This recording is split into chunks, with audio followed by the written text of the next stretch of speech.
Hello, everyone. I hope everyone has been refreshed through having morning tea, grabbed a coffee, grabbed a quick bite, and we might just get into it. I've been signaled that everyone's here and ready, and just as people are coming through. So malo lele, morning true, afternoon, depending on where you're zooming from, across our ocean time zones. Welcome to our session titled Beyond Extraction, Indigenous and Relational Approaches to Melanesian Research. In the spirit of weaving or lalanga, I invite you into this relational space where we connect not just in mind, but in heart and in good spirits too. Yesterday, we heard from Her Excellency Fiame Mataafa, whose keynote offered many gems. Gems is my nickname, by the way. One line in particular that has stayed with me was, decolonization is a living process. And she's absolutely right. It's not a one-off policy, it's not a shiny research framework, or a checkbox exercise. Professor Linda Tuiwai-Smith states that research within Indigenous contexts is often seen as a dirty word because Indigenous peoples are often over-researched and often from a very extractive and imperialist colonial lens. Although we might go into the Pacific with well-intentions to do research that may benefit the communities that we're doing research with, we also need to check ourselves as researchers, whether you're from the Pacific or whether you're not, to ensure that we ourselves do not recolonize the research process. As Indigenous Pacific scholars, we often find ourselves navigating multiple worlds. On one side, our ancestral cultures and lived realities as peoples of Oceania, and on the other, the academic or research or development spaces, where usually Western systems and protocols often shape rules of engagement in most ways that don't often quite fit with our ways of knowing, being, and doing. Despite the epistemic and ontological struggle, we have come a long way. This panel here was born from a workshop mid-last year that brought together Melanesian scholars and emerging academics who discussed the importance of reflecting on Melanesian approaches to research. And you would see some of these amazing photos here behind me.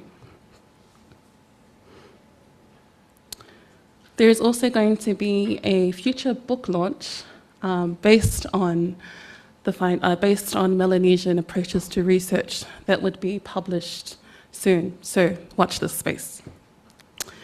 In this Talanoa, we hope to reawaken and revitalize Melanesian ways of knowing, being, and doing, and explore how these can meaningfully shape research practice. Yes, we acknowledge that Melanesia is a colonial label, but today we're reclaiming it, reshaping it, and using it on our own terms. With all its diversity and complexity, we'll hear what Melanesian methodologies mean to each of our panelists, grounded in their individual contexts, disciplines, and lived experiences. We are weaving unity across our differences while celebrating the beauty of those differences at the same time. With that, please join me in acknowledging my esteemed friends and colleagues.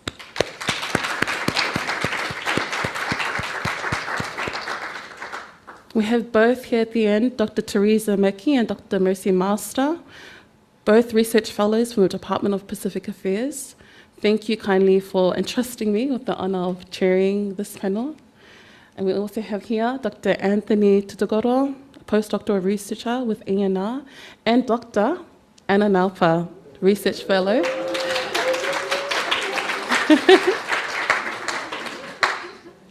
For those who don't know, now Dr. Anna Nalpa had successfully finished and completed her PhD, hence the title Doctor. So I might just sit down and join you as I ask the first question. So the first question is probably more of a request, and it's getting to the core tensions of undertaking Pacific research within an institution or from an institution. And that is, if each of you could please share your research experience in navigating the initial tensions and learning curves when first undertaking research in the Melanesian context. So who would like to go first? Anthony?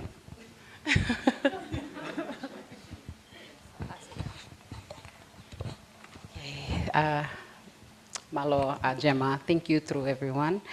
When I thought about that question, my experience was, and also because Theresa and I have the honor of pulling together this book that we will be launching eventually, I realized that I didn't start with Melanesian framing as the first thing, when thinking about my research questions and focus and just how I was going to implement it. But as I went along, I think I allowed myself to be teachable in the process and listening to other people who've done research in Melanesia. So if you looked at my thesis, it doesn't have like the amazing, talk story and the different approaches that I use, but it talked mostly, or I wrote mostly about the values.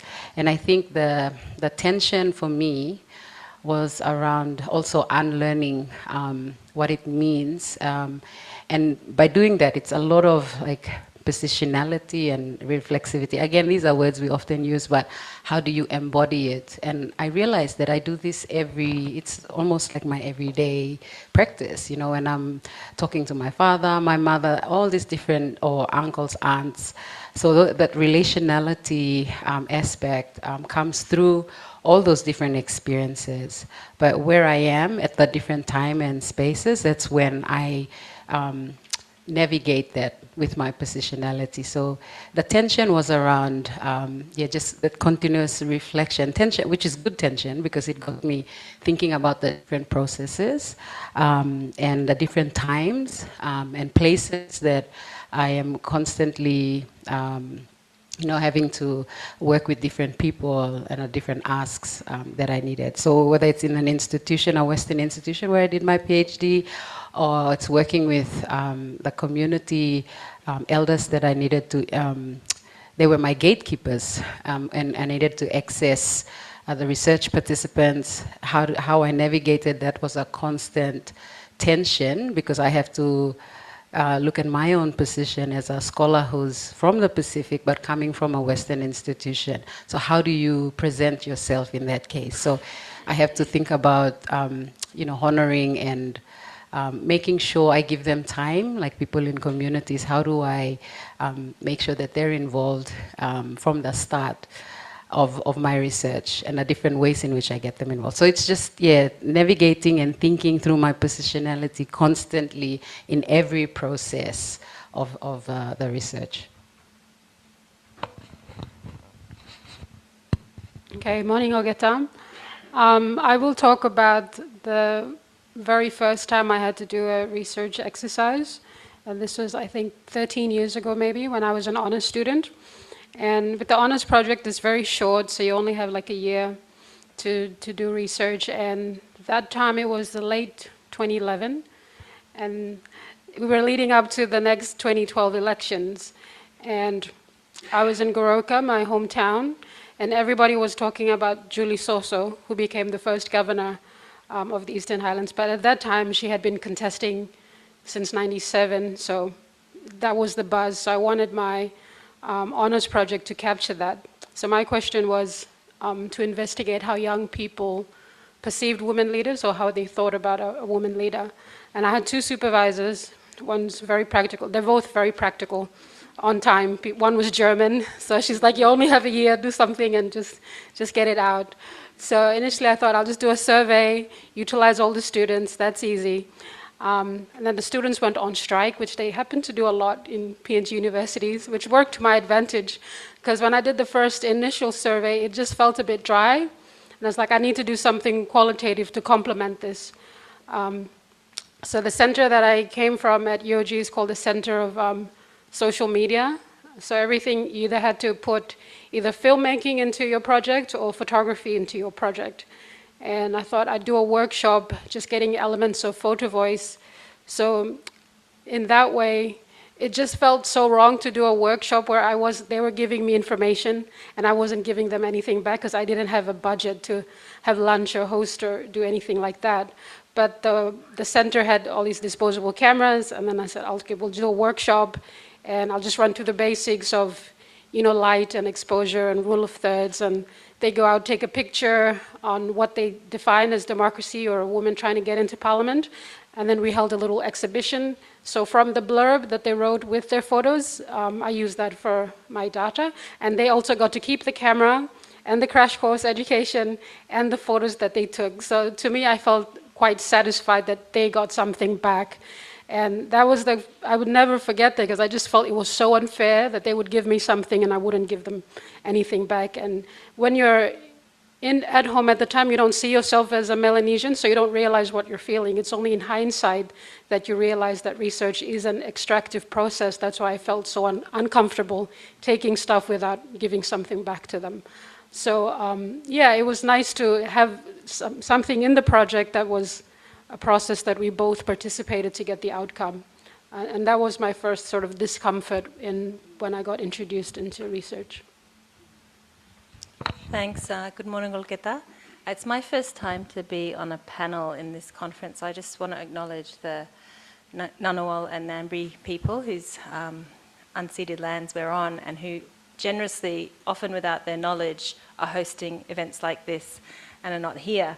And I want to acknowledge that particularly because we're talking about relational methodologies and in Melanesia, and there's often people who can't be as part of field work, or there's events that you're not a part of when you're doing research, but we know they have a part to play and they have a part to contribute knowledge or to apply knowledge, or also a part of the bigger system of reciprocal exchange because of that respect we all have for knowledge. So for me, I think I literally just got my doctorate yesterday afternoon. But I'm not allowed to be called a doctor yet. I just want to let everybody know to clear that up. Not officially, but thank you. My topic was around custom and diplomacy in Vanuatu, and I actually didn't question methodology because I was already steeped in my cultural work back home. So I did 2 years of field work, which was really just being at home. So Jenny over there will know, because she'd see me around town and be like, what are you doing? I'm studying. But I'm actually doing research. It was just basically living life in Vanuatu with my different communities and being part of but recording, documenting, working in very official, obvious, researchy type ways, like we're running a workshop. That kind of stuff. But it was very natural in the sense of doing things that weren't actually relevant to my research.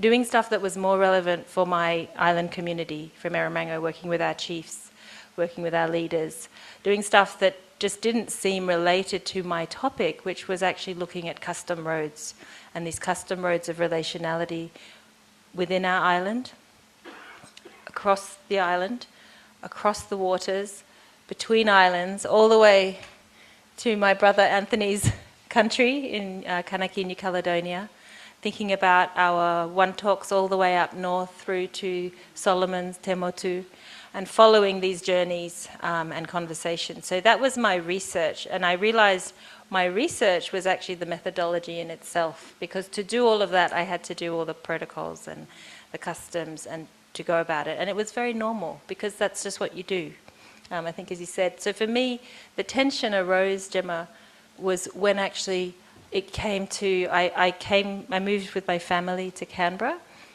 so that I would stop being distracted at home by all the things that are not related to my thesis, but are still part of the journey, because it's relationality. You give and reciprocate wherever you can, even if it's tangential. So I came to Canberra to hide and write, and that was when I found the tension, was in the write-up, because then in trying to translate all of those dynamics and practices into a methods chapter, and going, this just, the computer doesn't say, the computer says no, is how they say it in that Little Britain show. But it just didn't, I literally wrote my methodology chapter 5 times. My office buddy there, Annie Kwai, knows, like, we would just be tearing our hair out because it just didn't work. I just could not write it. I didn't know how to turn it, and that was my tension point. I can talk later about how we went through that, but I think that's the moment of translation between what we do in the field. For me, I'm transdisciplinary. Pacific Studies is very transdisciplinary. So I was able to draw heavily on anthropological approaches that for me at least, gave that freedom to really lean into Melanesian protocols around accessing knowledge. And where the tensions came was then, how do you turn that? And was my thesis going to be an anthropology thesis? Was it going to be political science and international relations? Was it going to be a political geography thesis, or historian? Like, what was my thesis?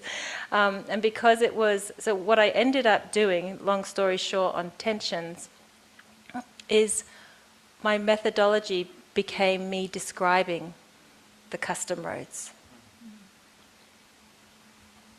So there is no methodology chapter. I got rid of it.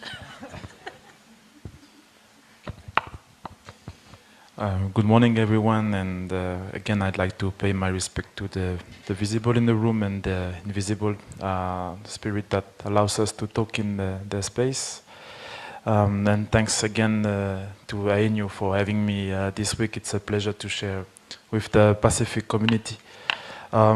Just to share a bit of my research experience, my interventions this morning will go around custom, and to be honest, like we will be talking about the protocols and research findings we have and our way of making research, but that's everything comes to us by doing.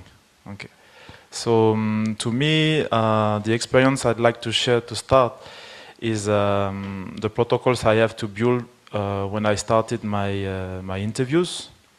I have to, he passed away 3 years ago, but he helped me a lot for that, my father-in-law.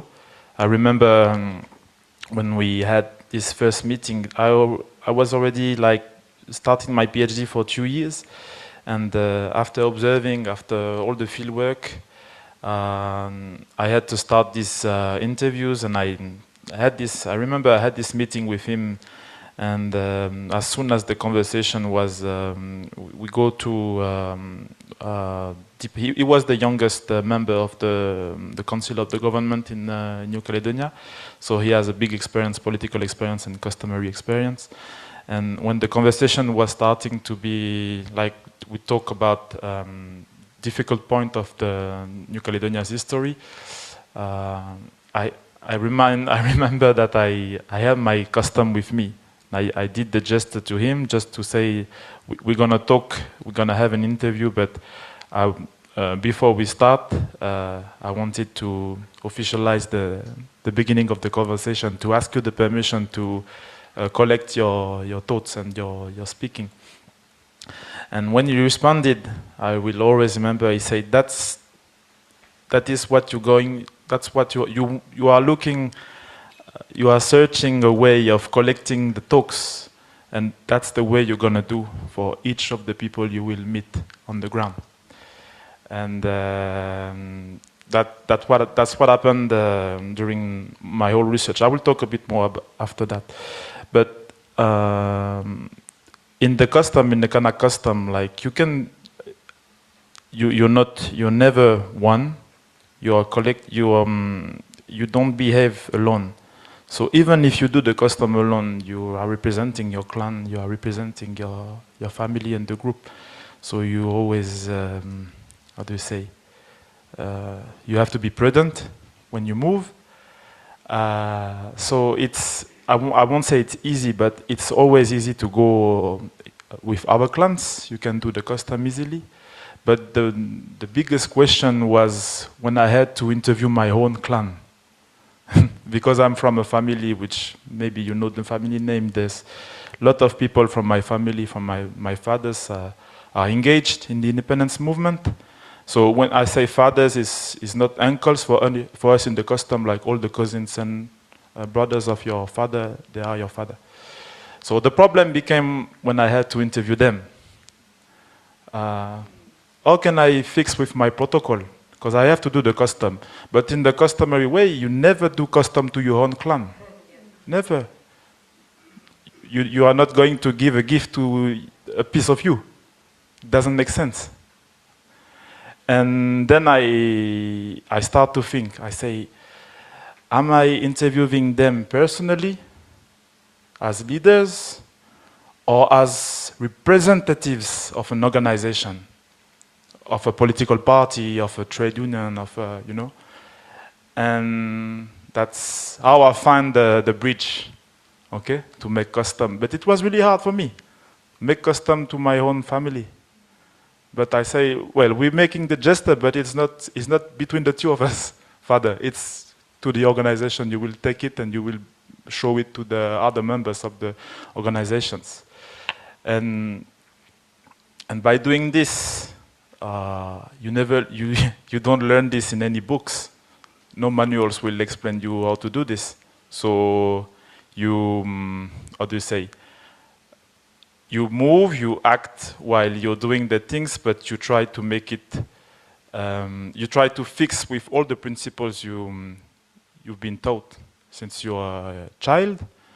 But then after that, you need to be a man and an adult to navigate between all these different ways of behaving. Yeah, I'll leave it here.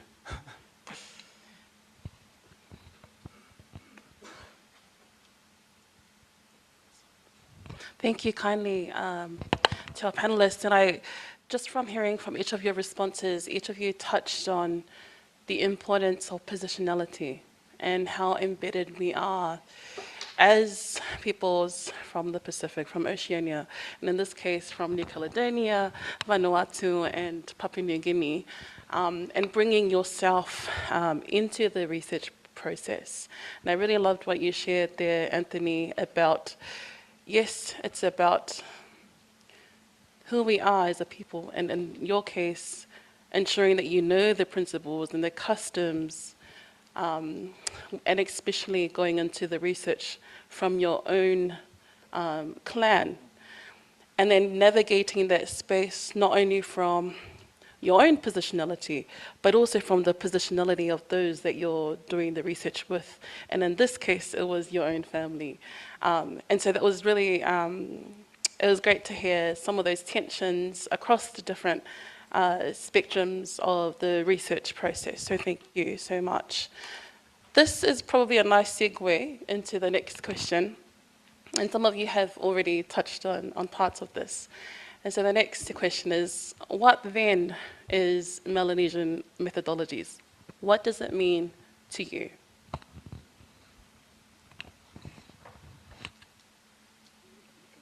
No, we're keeping the same. Yeah. This is how Melanesians do it. I'm just passing it around. Okay, sure. Yeah, I think for me, it means relationships. Decolonizing this space, or decolonizing what Melanesian methodologies means, it comes down to that. And there's a course that Gemma and I are teaching currently, critical and inclusive research methodologies, specific research methodologies.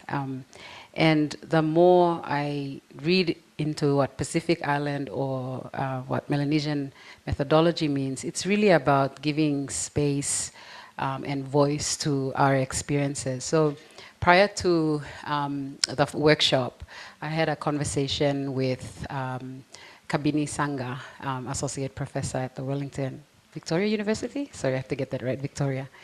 And you know, as someone who has written about talk story in our Melanesian context, and we often refer to his work, I asked him, I said, as you know, up-and-coming Melanesian researchers, early career researchers, what is your advice to us Melanesians? And he said, and this was I think 2 years ago, and he said, you know, the thing with us Melanesians is we don't work together and write together. And I was like, oh gosh, okay. And I took that as, it's, you know, it's so important for us as Melanesians to put to writing some of these experiences. And sometimes it can be difficult to navigate and reflect. And as we've reflected in our workshop, some things, you know, it's about timing. So, you know, not every knowledge and information needs to be out there. There is a process and time for it. And, you know, you will, that judgment will be based on, you know, understanding the time, the place, the, you know, talking to different people. And so I think when I think about Melanesian methodologies, what that means, again, it's relationships. It's, and relationships are not just human relationships. It's relationships with our ancestors. It's with the land. It's with spirituality, our beliefs. So navigating that and the importance of bringing that out a lot more in the way we do our work. I think about relationships as our cultural and social. They are like our, we carry that with us. They open doors for us. Capital, yeah, that's the word I was trying to get across. Cultural and social capital. They open doors for us, and it's so important to think about relationships in every, you know, step of the research process. So I'll just give an example. When I was doing my research in Bougainville, with the leaders there, and I'm not from Bougainville, so even as a Papua New Guinean going into a context like Bougainville, where I don't have the you know, lineage or have not lived on the land, I had to consider all the different relationships and the people that I need to, you know, engage in my research prior. So this is 2 years before even doing the PhD. Like that process of thinking of, you know, how do I engage with that? How do I establish relationships where I can continuously build on? Even doing doing the PhD and returning back home to Papua New Guinea, I felt that I needed to, you know, continue those relationships. Like it's something that you need to work on all the time. Because these are your resources. They give you access, and many of these people who are in the communities are gatekeepers, and so we need to build those relationships to, continue the work we're doing. Yeah. Thank you, Dr. Masta.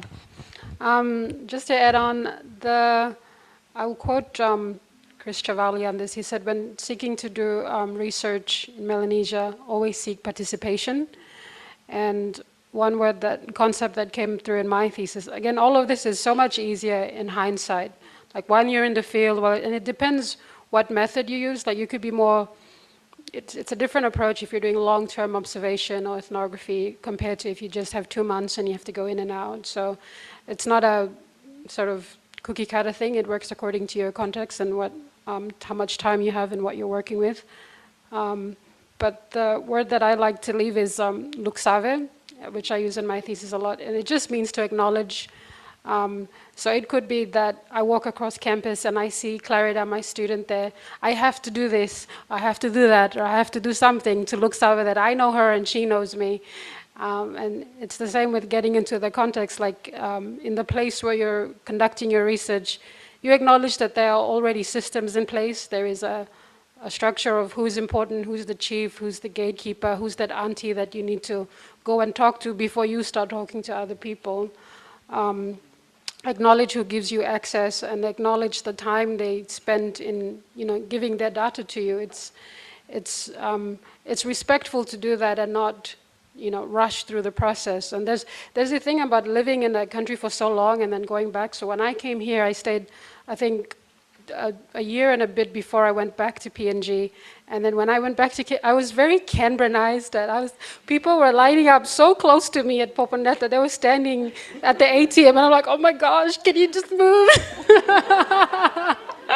But it's like, that's how it is. It's hot, and you just huddle up together for the ATM. So after like 3 months, I was so close to the people standing behind me in Moresby, and they're like, lady, can you move back a bit?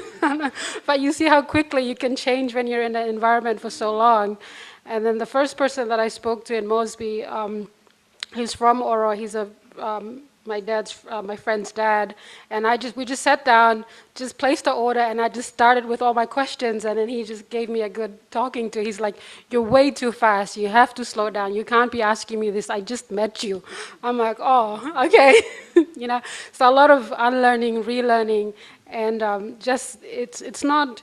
I mean, this whole process is also learning about myself, and I'm very grateful for my mom because I stayed almost a year in Oro province with a different family, and she would visit regularly, and on the last trip she came, she did this big feast for everyone, which is something that I wouldn't have thought to do, because she knows that I was raised outside of PNG, and I don't think like that too much, so she's always giving me this, and she came twice and brought food and all these things, and I appreciate, she's like my #1 research assistant, so she thought of all these things which I wouldn't have thought of, because in my mind it's like, well, I stayed with you and I paid rent every time, so we're good. And she's like, no, you have to have this big food. So she did all this for me, and through that process I'm learning about my country again and different provinces. So it's just about like, when you move in between spaces, you kind of have to switch that hat on each time. So now every time I'm very grateful for working in DPA, because I get to travel back and forth, and then I keep those relationships, like as Messi was saying. And I have a colleague, Karen, who's not here, but it's like every time we're at the airport, she's like the quiet one. And I'm the one, if I see someone, hey, and I just start talking, and because you miss out on so much if you're away from a place for such a long time, and you can lose those type of connections and network. And it could be a very simple, hello, or it could be something else like taking them out for dinner or taking them for lunch. And one of the campaign managers, the two that I worked closely when I was doing my PhD, when I went last year to Port Moresby to run the election workshop, he just comes straight up to me. He's like, Theresa, my phone is broken. I'm like, okay, you save half your per diem and I'll top it off. But that's the type of thing, because we stayed for a year traveling around Oro, so he's like an uncle now, so he can come and tell me straight up, I need a phone.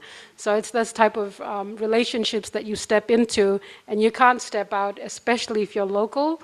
It just carries on with you. So it's interesting how first I was a visitor, and then when I went back after 3 years, the feeling of landing at Poponeta Airport was the same as when I'd landed Goroka.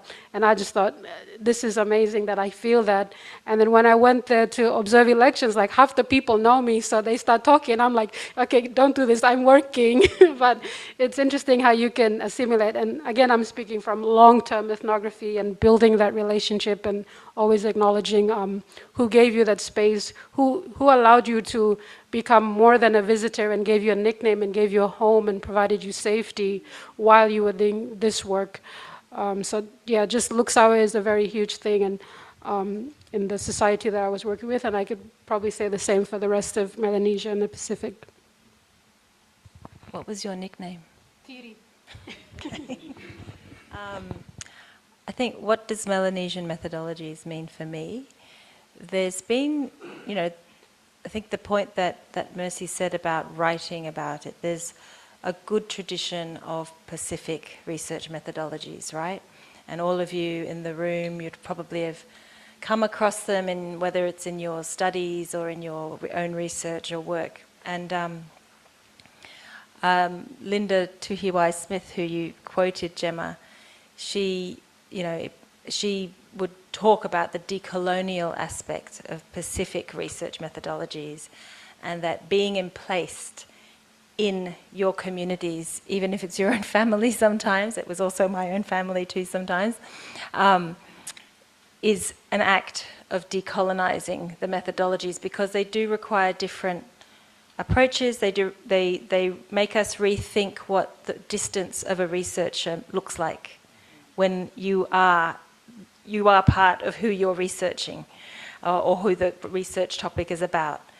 And so for me, Melanesian methodologies they're not necessarily outside of that frame for Pacific research methodologies. It's all within the family, so to speak, in the basket. But where the distinction comes, and I think this is my caution, I'm actually jumping ahead to the question she's going to ask, because I just want to say it now. I'm listening to my friends here speak. And I think the challenge that we can do in any research methodology is to homogenize, to make everything the same, so there's only one Pacific way, or there's only one kind of talanoa, or there's only one talk story. We don't have that. Melanesian methodologies, to me, is the plurality. It's allowing us to lean into what's required if you're in Kanaki, New Caledonia, in Popondetta, in Manus or Bougainville, in Erromango, in Tanna, in Fiji, wherever you are, and being able to then talk to those distinctions and be really clear that this is part of the family of emplaced decolonial research that is overall Pacific methodologies, but we're not bound to then talking about what I do in Vanuatu as a talanoa approach. I'm going to go back to my own vernacular, and I'm going to use that, but we have a connection. We are related perhaps to the talanoa approach, but we have our way, and we talk about it in our way, and that is the decolonial aspect of the Melanesian methodologies, to say, I'm going to use my way. So that's what I ended up doing when I just couldn't write my methods chapter, and I ended up, I used the Bishlamat term for custom road because it was an easier way to capture the concepts around these roads of relationality. But then in my own language, Ovon Selat, Ovon Lo, I started to purposefully use it. And I know we're going to talk about translation soon, but I think, like, when I think about Melanesian methodologies, it's about not losing the language of the knowledge system we're engaging with. So that if your language group is CA, if it's Nakanamanga, if it's Fijian, if it's Tongan, if it's Samoan, whatever your language group is, that's the knowledge system that we're interacting with. And it requires its own protocols, its own methodologies of relating, as we've talked through with these examples. It's within the body, it's within the umbrella of the Pacific methodological approaches, but it's allowing ourselves to be different, embrace the difference, and recenter our own vernacular knowledge systems in it. Thank you.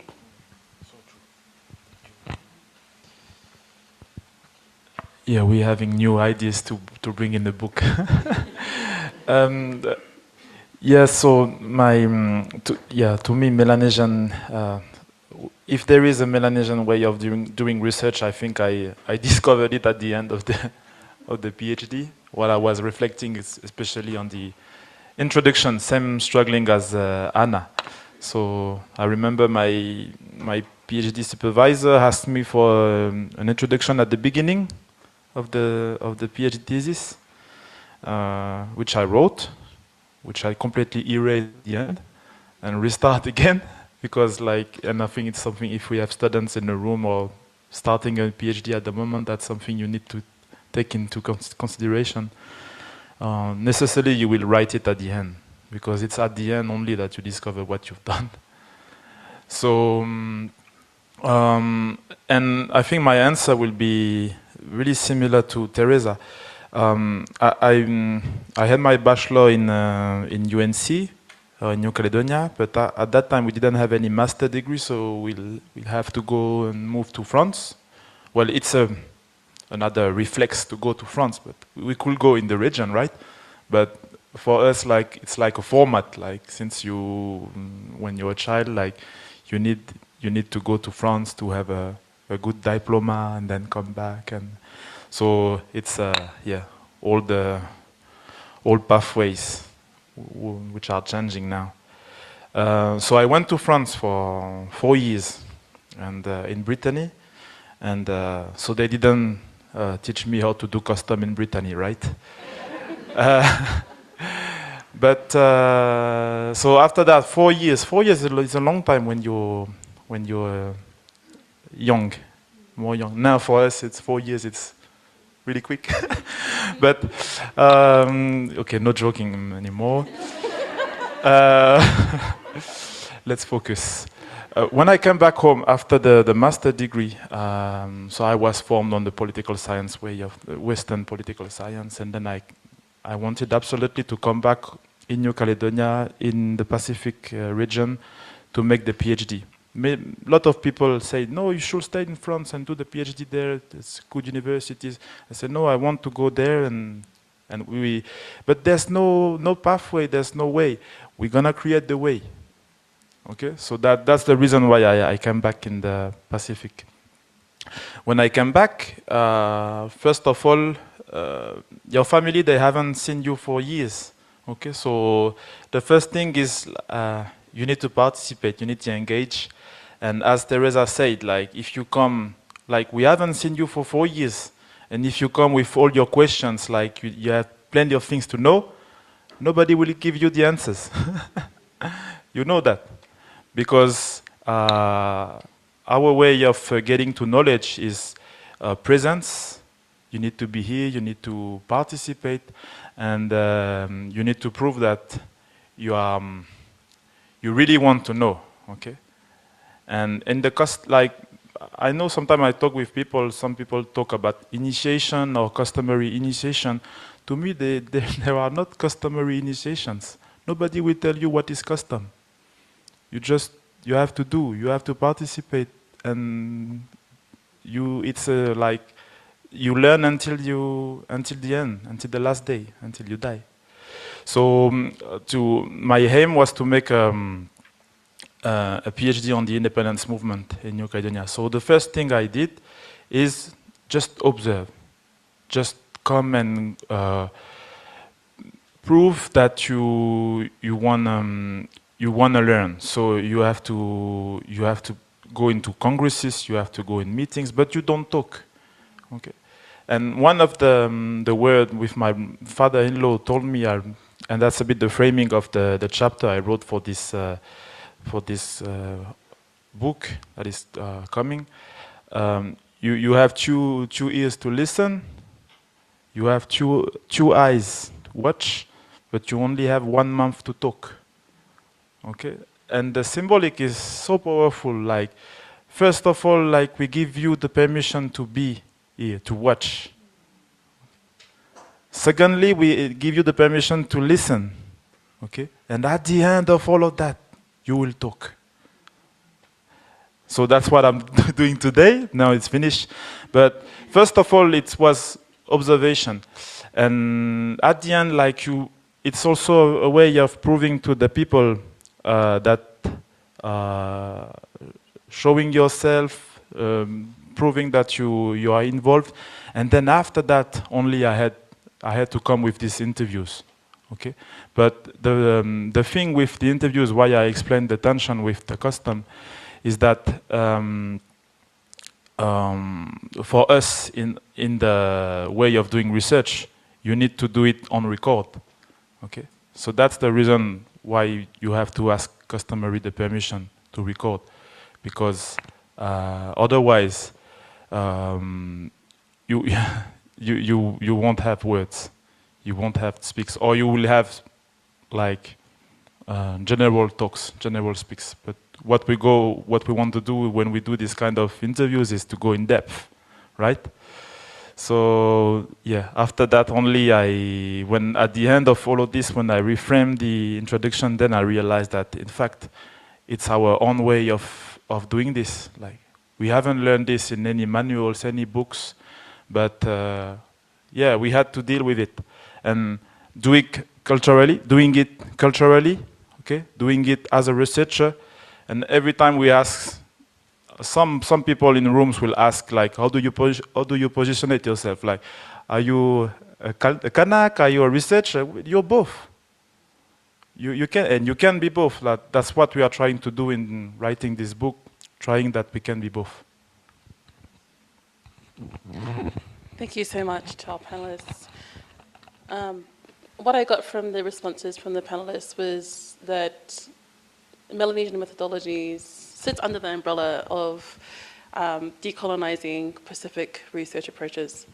And I really loved what everyone shared. And just to kind of give a short summary, and my own reflections on this was the importance of nurturing relationships was brought out really clearly. And from what you were talking about too, Anthony, about the importance of presence, learning by seeing, learning by observing, and then learning by doing.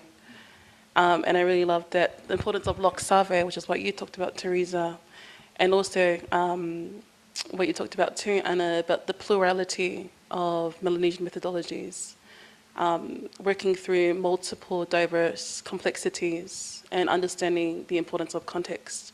So without further ado, I think it's now timely that we pass it on to you for any questions or comments that you have for our panel. Join me in thanking our panel too.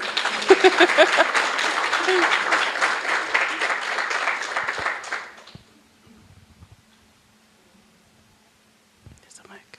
Any questions? Yes. There's a mic. Yeah, you can just use this. Hi. First, I would like to thank the panel. It was amazing. And apologize because my background is in law. So I apologize in advance if my question is silly. So I heard Masta mentioning the gatekeepers. And I would like to hear how does this play when you, and I'm not sure how the dynamics of gender play, how this plays as a woman accessing knowledge in this context, and I would just like to listen. Thank you.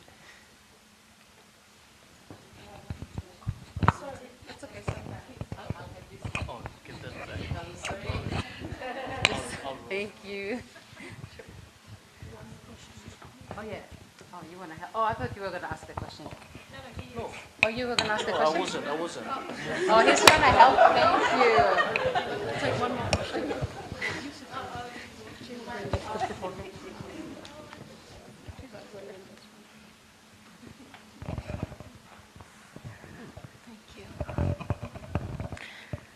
Thank you for sharing your experiences on collecting data.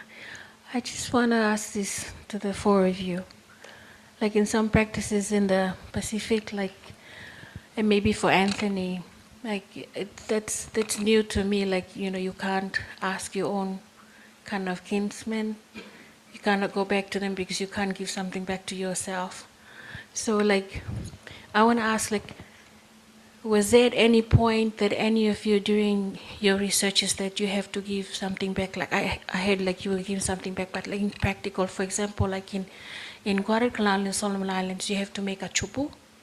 It's like a food basket and you give it back so that it shuts everybody to not complain after you, and they will be willingly be able to give their knowledge to you because like you would understand, like in the Pacific, your genealogy, for one, is sacred. You just don't give it away just like that. Did any of you come across that? Did you literally do something like that? Thank you.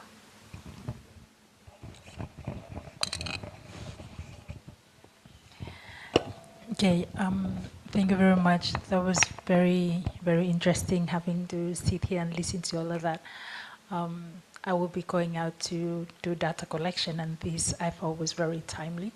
And I'm so really thankful to be here and listening to all your wonderful experiences in data collection.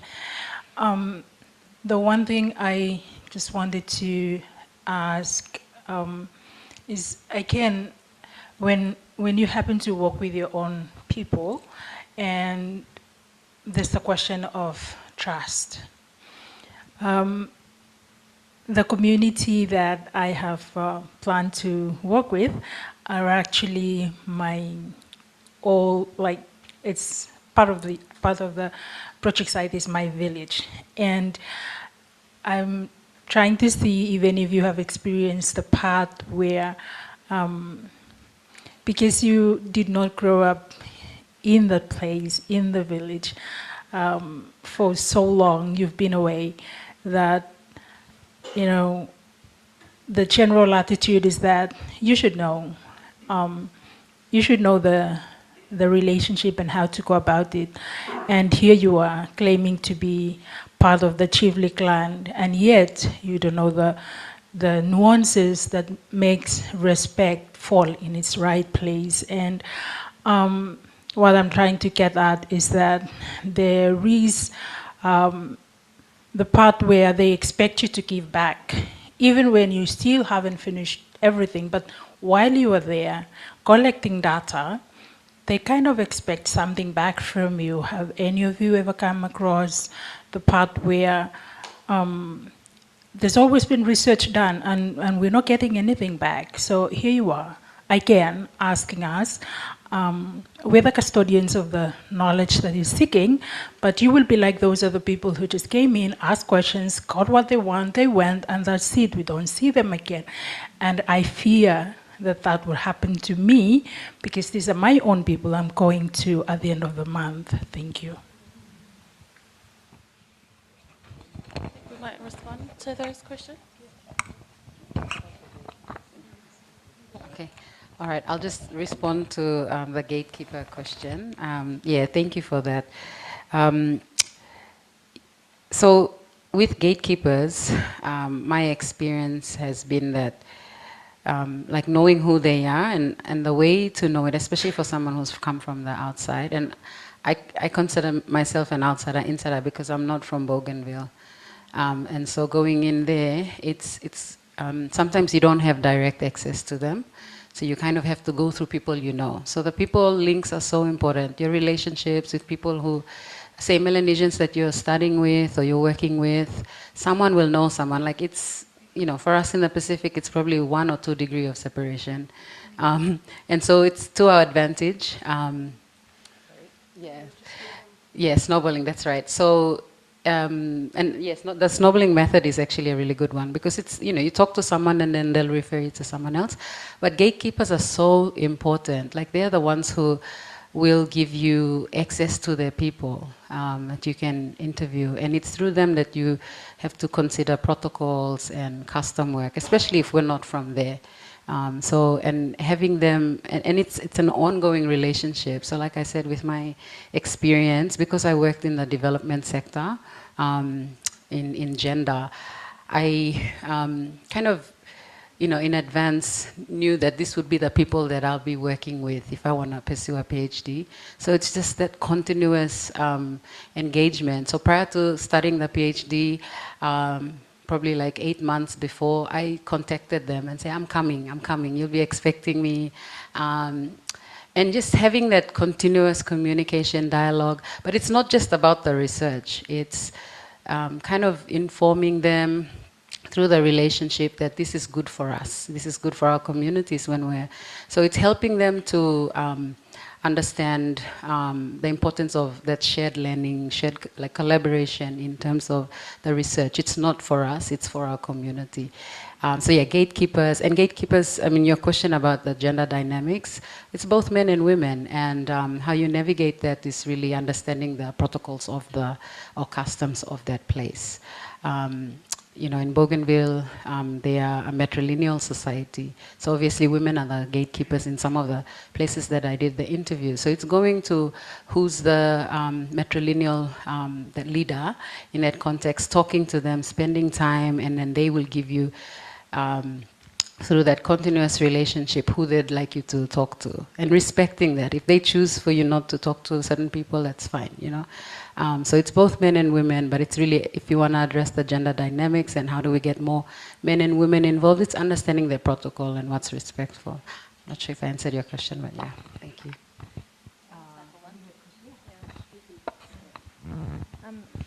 Thank you. I think that being emplaced as a decolonial research methodology, one of the tensions that I didn't get to really realize until I was here trying to write that methodology chapter that no one will ever see, is because that extractive question that you have, Nora, that's really important. I kept thinking, you know I've not been extractive because to be enabled to go into my community, this, like what Clorinda's saying about the chupu sort of systems, the reciprocity happens in ways that's not about my research. And for my own island community, because I live in Port Vila, I'm bicultural, I'm half English, I'm half Melanesian. I have my Progambushlo language, but you know, like, and so knowing where you are, this is the positionality point, and knowing what your capital is, and knowing your own system to then know what your entry point is to engage in is really important. So for me, it was, you know, for more than 15, 16, almost 18 years prior to even starting a PhD, we had been doing so much community work just because I want to. Because that's my community in my island, that we do this all the time after cyclones, it's normal. So when it came to the turning point to say, now I'm shifting who I am for a moment to be this researcher, but it was to be what my community wanted. So I was just a vehicle for them, for us. And it still happens, and it's going to happen until we die. And trying to then grapple and write about that into a methodology, a chapter or article or something, it started to make me feel really resentful. And Annie will know, because I would just like, Arr. I just was like, I feel like it's a life commitment. I don't get to just finish this and then finish now. I move on to the next thing. We're still doing stuff, and we're still, like when Kanaki, when 13 May, the uprising in Numia happened in May 2024. The Tafea Southern Province chiefs, they wanted to make a statement of solidarity. So they asked me, they said, can you help us? And again, it's not my research, but things like that, you just make yourself available and you give in the way you can. It might be a particular protocol, it might be other ways. And because I was engaging with multiple communities, not simply village setting, I was engaging with government officials, with regional officials. So the way I gave was to give time, to give support, to give solidarity. So there's all these different ways to be reciprocal. And then I think, so being really mindful of what your socio-cultural and political capital is that you bring in, that's what makes a difference. And then it guides you where to start within a research approach. And if you start too early ahead of where you are because you've been gone 4 years or however many years, problem for you now. You have to start in the right place. And to do that requires spending time with yourself and figuring it out within yourself. And just finally on the gender issue. So as a female going in to my very local island community, again, knowing where I am in the order of life. And so because I was junior to my aunties and my older male cousins, so I would be the one walking behind them and they would make the way for me. And not me trying to go and when the conversations happened, I sat back. Not like you're obvious, give me an interview. You know, you kind of, you're in the back, you are where you need to be, but you're still part of the process. And the harder part comes, because I focused on kastom as a big part of my work, is when the knowledge that we start to become privileged to access when it starts to disrupt status quo. Because not everybody gets to know the depth of some customary knowledge, particularly around gender roles. And there was a wonderful panel that, yesterday that talked about, and Annie Kwai had it on the history of gender and development, and Mercy as well was on the panel. And that's the next frontier for Melanesian methodologies, is how do we engage with a truly robust, authentic conversation around gender within our systems of knowledge.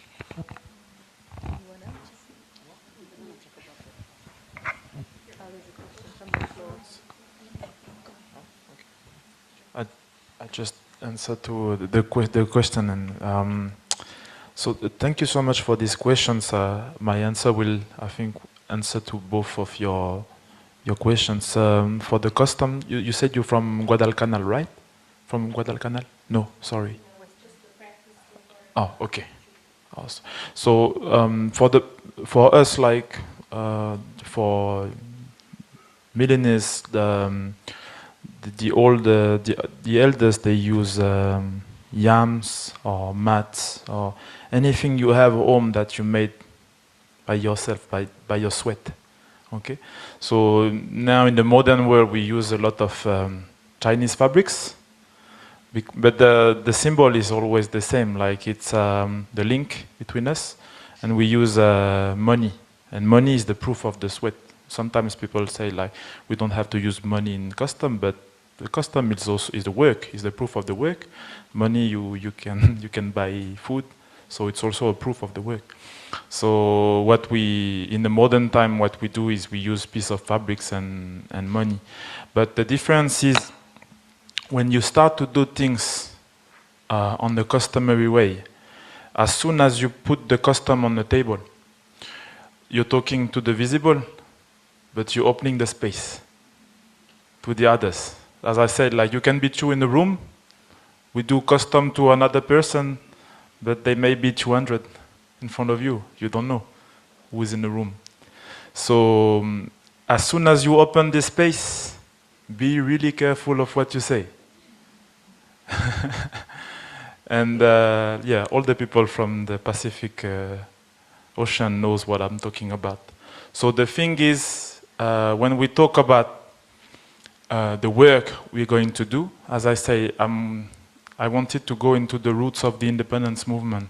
And as all the independence movement in the world, the story is really hard to tell. We had death, we had deaths, betrayal, stuff like this. So you know that the conversation is going to be hard. And the safe place we create is by telling the people that everything is, we do this together. So everything I will write after that, I'll send it to you. You tell me anything you want. You don't want me to make appear on the research, like everything is clear between us. And but you say that on the customary space, right? So that's the question that will answer to your question after that. It's a question of reciprocity. And reciprocity, we're not going on the field to make the research and then no one will see us after. Because we live on the island. New Caledonia is 270,000 people. So you're relative to everyone. And they will find you. So the thing is, I think it's a question of authenticity. So if you're just being who you are and you show respect to the people you meet, I think the reciprocity will come, because like that's the reason why it takes so long. But everybody asks for my PhD, but I'm writing all of this in a book at the moment. But as a respect of the space I've created with all the people I interviewed, some of them are dead now. So you need to be really careful about everything you write. So that's why it takes long, but I will finish it soon. And that's the kind of reciprocity, because in this chapter I put many quotes about the people. I didn't ask the question, but they gave by themselves during the interview. They were thanking the process. They said, like, we've been waiting for so long for our young people to write about our history, about our way of putting things together to reclaim our sovereignty. And I put all these quotes in the chapter. And when the books will release, so that's the reciprocity, right? Because the story will be written and their story will be accessible to the public. Hi, a lovely conversation. We need to talk after, because I did field work in my own community with my own people. And so I'm looking forward to chatting with you. But what I always say, and what I always say when we talk about research methodologies in Melanesia is that it varies depending on the kind of research that you're doing. So I did research history for my PhD thesis, and so it's slightly different in places that I'm looking for information. But in essence, as Melanesian researchers and Pacific Islanders in general, we begin research with our people from a place of knowledge. So we already know, we have some knowledge and we have social capital. We can leverage those. And we also, to an extent, aware of our positionalities without, saying it. So my question is that, let me add this before asking the question, that in a way, like what Anna said, that we are also privy to information that is quite deep. And so my question is, do you come across in your own research things that you just cannot say? Like there are things from my own research that I am just not the right person to say it, even though it's really important for me to say it in my thesis, but I just can't because I'm not the right person, it's not the right time. So I just have to live it out. I'm wondering if you come across that in your own research. The other thing, which I was not going to ask, but now I have to, is on vernacular. Anna mentioned that it's important, and knowing your language is really, really important. I come to learn that for myself, that in our own languages, is what Anna said something. Let me just see if I actually write it down. Not losing the language group of, language is basically, vernacular is the knowledge system. And that's really important because if you can speak the language, you can know that every language, every culture have methods, knowledge production, knowledge transmission, practices and processes, protocols that are specifically in the cultural groups. Like in my Kwarai language, I only realized that at the very end of my thesis, this process of Hapmadok Ang that is actually the Kwarai way of corroborating information, of transmitting information, it's there the whole time. I was just not aware of it until the very, very end of my writing. So I just like to see if you can comment on also your experiences of that.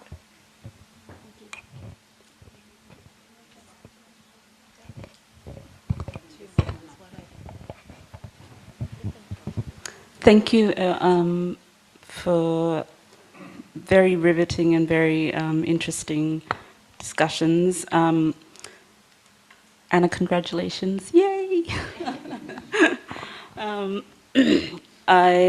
Before I ask my question, I just want to say that I represent an organization called Balance of Power, and the team in Fiji are currently watching online, and I'm frantically taking their questions. And so I will try and do them justice and paraphrase. I think a lot of the things that I wanted to ask have now been asked and been answered in multiple ways. One of my questions was going to be about language and translation, interpretation and translation, but I think that'll probably be covered. My question is around, I guess, in this Melanesian way of doing research. I think one of the things that we've found from our research in Vanuatu was around ethics, applicable ethical research.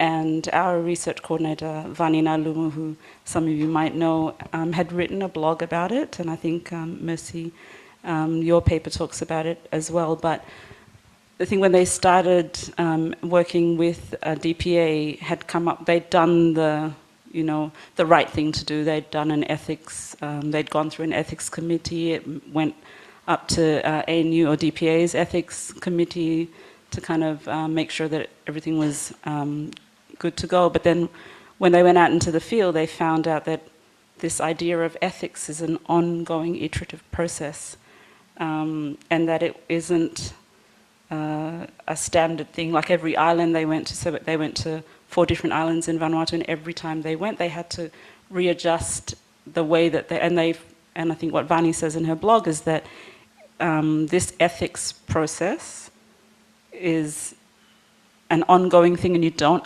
necessarily identify it to be that at the beginning, and I think that's what we're all talking about here as well. And I just wanted to hear your thoughts on that, and whether, I think you've answered the question, there isn't one bog standard way of doing it, but yeah, I just wanted to get your thoughts on that. Thank you.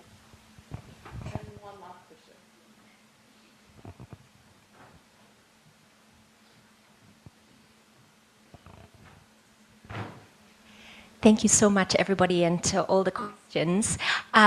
We talked a lot about the methodology and mitigating extraction within those processes.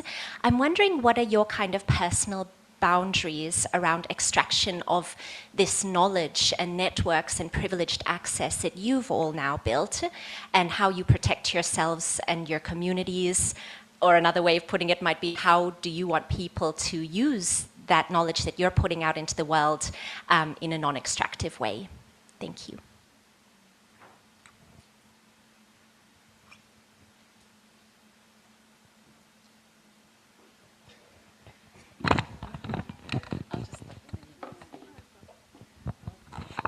All the questions are really good, and I think in the spirit of doing research in Melanesia, it's taking us time to reflect. So thank you.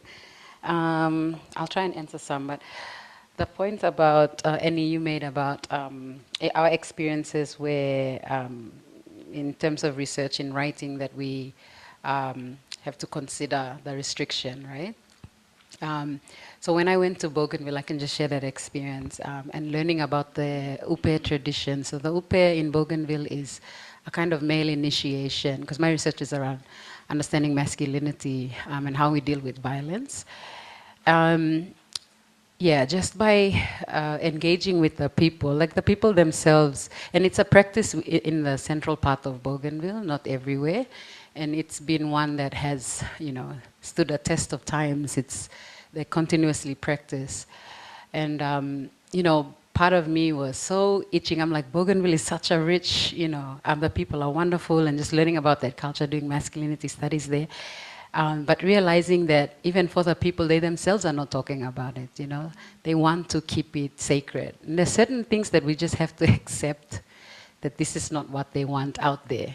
And it goes back to that question about the boundaries and how do we use knowledge and but protect it, because that's what they wanted. So, for me, it's accepting that this is something that they, as a community, as a society, would like to keep sacred. People will talk about it with just, bits and pieces of information that they know from conversations, but no one has really researched and understood what the Upe is really about, and it's fine. I think we just have to leave it as that. So that was my experience, is just respecting that this is, to them, protecting their ancestral spirits, their traditions and customs. Yeah. And then I think I was going to answer a question around ethics and reciprocity. It's a really great question, other people from other contexts in the Pacific or elsewhere can reflect that too. This ethics of consideration comes in different forms. I think that's your question, Jennifer.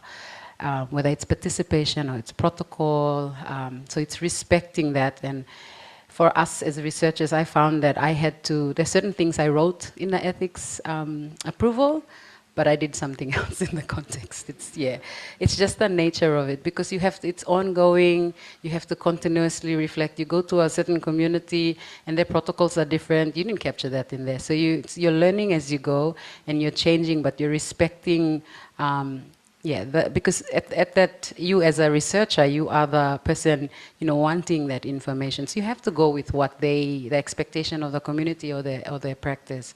So there were a lot of things. I was just thinking of an example. When I put my ethics application in, I didn't include like buying food for a community, because I'm living with them. And they're, so open, giving me, access to people who I could interview, but just those chats. And so every time I'd go sit with a family, I'm, using my own pocket money. And sometimes it's that, right? It's going beyond that. But because it's come from a place of me respecting. So I didn't really mind following protocol, as in ethics, the information or ethics that I had written into. But it's just that experience of being reflexive, being flexible, and adapting as we go. And I think that's going to be our continuous practice in our societies. Yeah.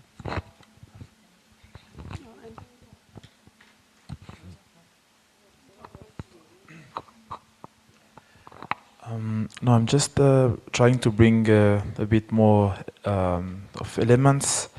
I think it will answer to some of the question.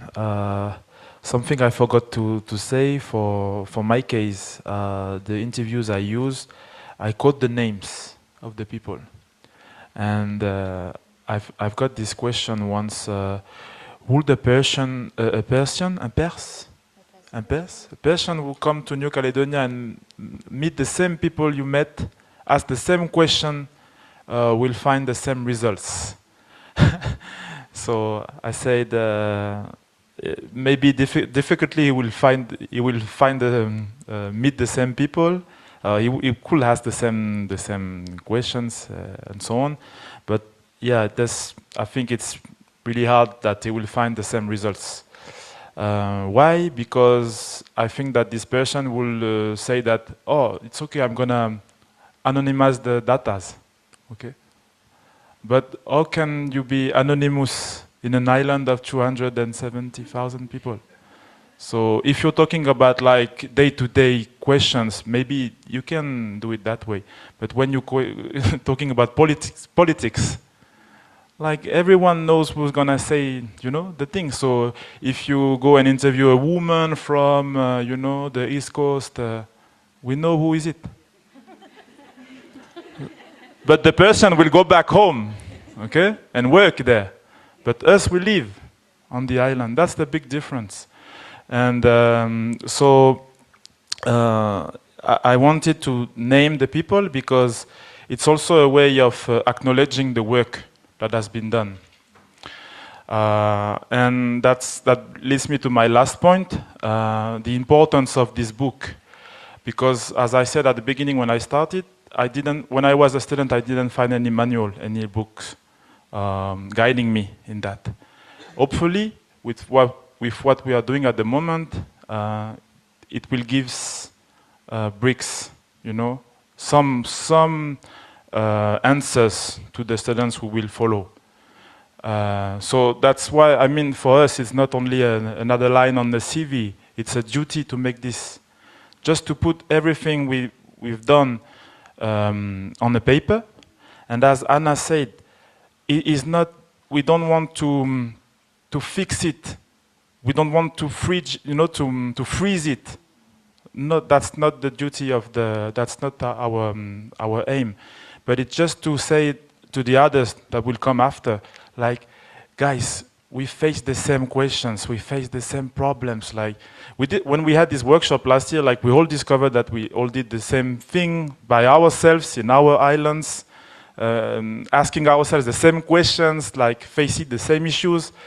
And it's just a way of putting all of this on papers, and then after the others will do maybe differently, they will add on things, but it's an ongoing thing, an ongoing process. So I think it gives a bit of elements to your questions too. We're just building together. Hey?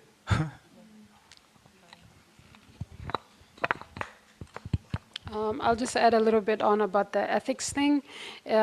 Just to affirm that it is a continuing process, and last year, was it the year before, my other colleague Nicholas and I had a writing workshop to revive the dictionary project, and it was interesting how they had so much awareness of the things that they had to do that I wasn't aware of. Again, by that time I'd stayed 3 years in Australia and forgotten about just people in PNG they know their space and they know who they are and what they have access to, right? So just giving them, so we acted like facilitators. Who you guys want to write about, how you want to do it, it's on you.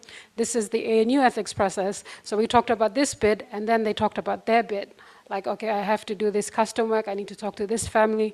So you know how over here we have the peer review, over there is like the family review with each of these stories, right? And it has to be the process. And if like, they're like, what if I write this information about this uncle who had one legitimate wife and 3 others, and then they find out when we write it, I'm like, okay, so, you know, you have to bring it to the families and they give consent. And there were some people that pulled out and we were fine with that because it's their story and they're writing someone else's story. And if they want to take it out, then they take it out. So just having that flexibility that it's really not about you or your project, you're just a facilitator in this, right? So just stepping back and letting them, you know, take it how they interpret it and all of that. And just to your question about like when you have that information and that access, how do you share that? I don't think I've shared much. I'm quite protective, but with my PhD project, it was always with women candidates and women leaders, and I find it's quite a blessing for me to work with them and get their stories. So the last election workshop that I did with in PNG, the case study of my PhD, Jean, she was there. So it's like we were sort of co-doing the seminar together. Like I'd say, oh, this is how it's done. And it's like, yeah, Tiri, you forgot this and this and that. So it was very interactive and it was different compared to previous workshops that the women would attend at UN gatherings or whatever. It was very grounded and people that have their own knowledge were just facilitating and sharing space for them to share. So when you bring them on board with their journey, it's not like you take their story and you just dump them like a hot potato. You just take them with you as you're going through your career or whatever. I think that's part of protecting what you've built with them and taking them along the journey because they've helped you, you help them, and we do this until we die if we want to stay in this space. I'm just going to say that. And to the question with vernacular, with Annie and language, I used to struggle with this when I was younger in my 20s because I don't know both my parents' languages. And sometimes when I go to the village and they're sharing a funny story and they laugh and they all get it. And by the time I tell them to tell me, it's like, oh, it's not funny anymore. It's not the same. And it's a struggle, but I've accepted that is my identity. I just know English and talk Pisin and that's okay. And there are different types of Papua New Guineans and Melanesians who don't have that type of in-depth context and protocols and all of that, and they're still learning, but it doesn't make them any less of a person of the place as you are. So just to put that out there, that everyone in different walks of life are navigating this as well. And we hope that this collection will not sort of put boundaries upon what it is, but just share experiences so people will make their own mistakes and learn, and at least there's something there as a somewhat of a guide, and that's my 2 cents. Thank you. Okay, they can. Malo Abito, and I thank you for the panelists. And just quickly, I think with this Melanesian approaches, I always am asking, who categorized us? You know, did we in Tonga say that we were Polynesians? Did we in the Vanuatu say we are Melanesians?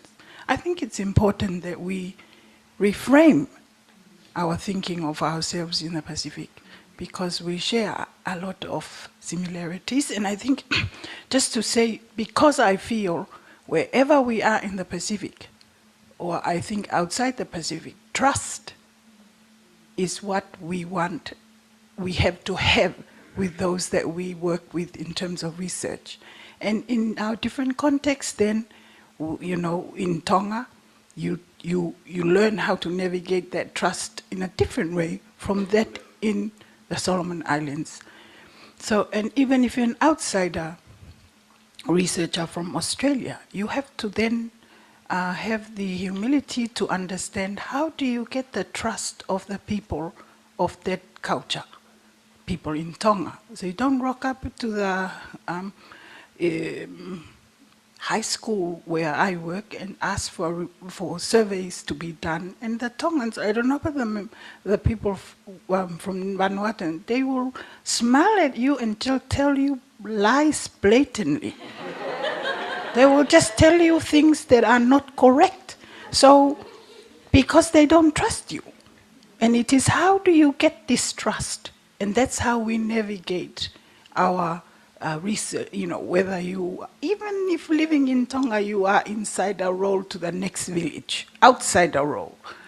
But how will they trust you so that you use that information in a way that is ethical and that it will benefit our people? But I struggle with the Melanesia it wasn't our turn. We really need to reframe that. But I thank you, Malungahu.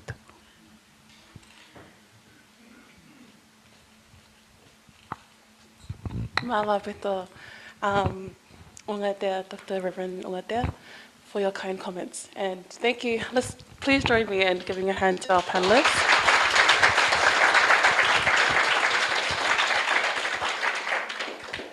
I have nothing further to say because I trust that you trust me to keep time. And I won't hold you from lunch. So thank you, Malungahu.